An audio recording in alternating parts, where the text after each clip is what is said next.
ഇന്നലെ വരെ അയാളെ തള്ളിപ്പറഞ്ഞവരും ക്രൂശിച്ചവരും എവിടെ?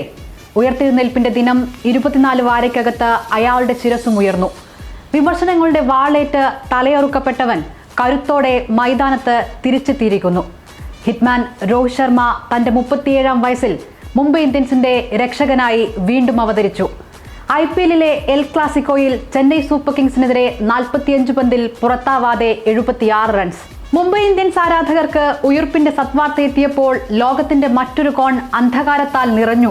ധോണിയുമായി താരതമ്യം ചെയ്യാൻ അയാൾ ആര് എന്ന് ചോദിച്ചവരെ കാണാനില്ല. അയാളൊരു ഇതിഹാസമാണോ എന്ന് പരിഹസിച്ചവർ ഓടിമറഞ്ഞു. ഹിറ്റ്മാന്റെ 5 കപ്പിന്റെ തൂക്കം പോരെന്ന് പറഞ്ഞവരും സോഷ്യൽ മീഡിയയിൽ നിന്ന് ഒളിച്ചോടി. മുംബൈ ഇന്ത്യൻസ് ആരാധകർക്ക് ഇതിൽ കൂടുതൽ എന്തു വേണം?